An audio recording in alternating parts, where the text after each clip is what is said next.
Hello everyone, this is Jo. And I don't know what's with you, why you're in this video. It could be intentional or intentional, but nonetheless, you're very much welcome here. I got bored kasi palagi lang naman ako nag-iisa sa bahay kasi my kuya, mama, papa they are working. So ayun. And kakatapos ko lang mag-trances. Wait, let me show you. Ayun, I am making my trances as a preparation for my reviewer for our upcoming midterm exam. This is, oh no. This is for our administrative law. Ayun, so it says here the beginning of the end. Oo nga naman, kasi meron pa kaming final exam. So ayun, ang gagawin ko today ay magluluto ako ng something banana bread. But guys, we don't have an oven, so I'll just cook it through steamer. So yun, you're gonna go with me. Ayun, I'll just charge my laptop first here sa sala. Yan. Guys, let me show you. Madami kaming banana. That's why I have decided to cook some banana bread. So, diba? Kasi parang mabubulok lang siya if hindi namin to maubos. Magawa na lang ako ng banana bread. But, I'll just clean the kitchen first kasi I forgot to, I know, not necessarily I forgot, but I didn't prioritize to clean the kitchen earlier kasi I did some yoga. Yes! I'll show you the clip.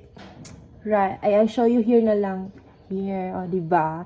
And then, ayun, so clean with me muna, guys. This is the outfit earlier as I did my yoga. Yeah, and guys, I gained weight. But, hindi ko naman yun, dinidibdib. Kasi, yeah, we're human and I love eating. And I also love doing, I also love doing movements. So, taas ng chika. So, I'll just clean the kitchen first. By the way, nandito si Doki. Doki, say hi! Damay, hello! So, ayun, yeah. Since I don't have any, since I don't have, any kachika, so I just share some happenings here.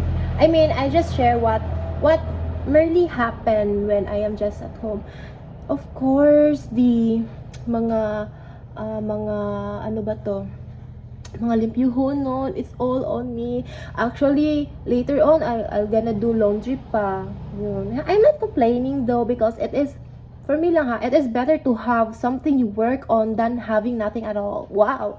Big words! So, ayun. So maghinlo na jud ko, guys. Uy, Doc, excuse me. Uy, hugas ako.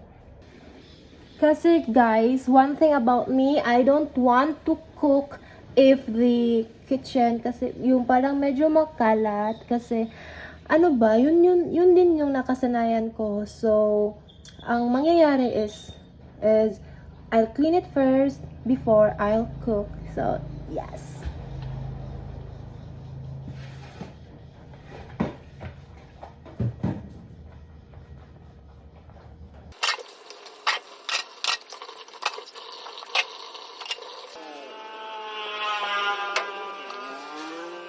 Alright, so I'm done cleaning the kitchen, and in this moment, I'll just prepare the raw ingredients and then we're gonna cook na! Okay.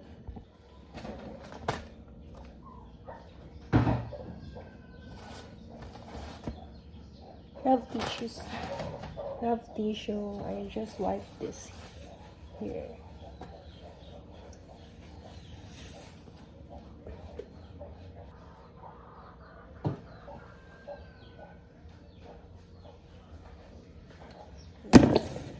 Alright guys, I am now all set and ipapakita ko lang kung ano yung mga ingredients na meron kami dito sa bahay at of course yun din yung gagamitin ko because it is very important to be resourceful, guys. Kung ano lang yung meron sa inyo, then go as long as pwede na siya. So we have all-purpose na harina here. We also have baking powder. I have sugar here, and ito 2 eggs. Ayun, kinrack ko na siya. And the banana, tatlo yung gagamitin ko. And I feel like, ano nga sobra na to. But, let's just see. And, wala, 'di ba kadalasan sa mga banana bread, is meron silang yung chocolate na like kisses, nilalagay. But wala kami nun. Ang meron lang sa ref namin is ito, nips. Yan, be resourceful. Hulog siya. And then, I'll start na mag-cook. So, yeah, let's go. Cup of first class na harina. 1 tablespoon of baking powder. Actually, wala akong sinusunod na ingredients. If yung feel ko na, oops, enough na yan. Yun lang din. Ano ba? It depends on the consistency that what my heart's desire. Let's just smash the banana.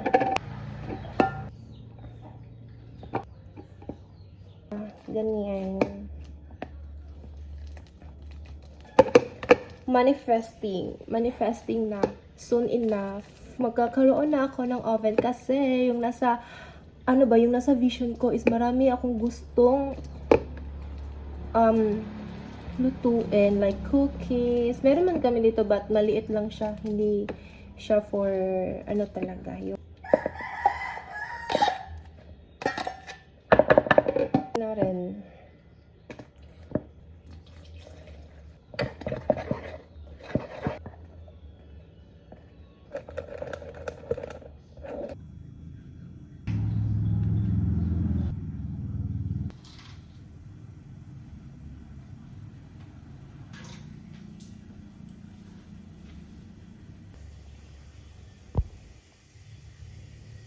Right, here's the moment of truth and I really hope that it is almost perfect kahit almost na lang. Ay, what? Masarap kaya to? Oh, wow.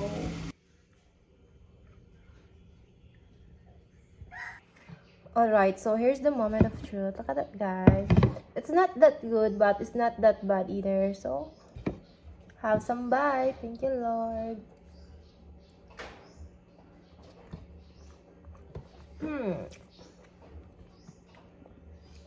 Yeah, it's not that bad though. And it's not that really good. Kasi I think it's better to cook it in oven.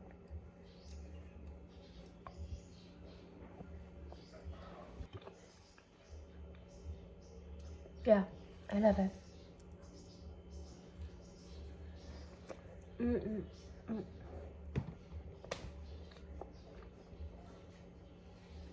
Dito lang talaga ako napaproud sa sarili ko.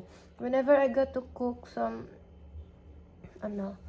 yung masarap pala siya, guys. Yung first bite kanina parang hindi ko pa malalasa. But, pag kinain mo siya na in the middle part, masarap siya. Pero kasi walang hindi masarap sa akin.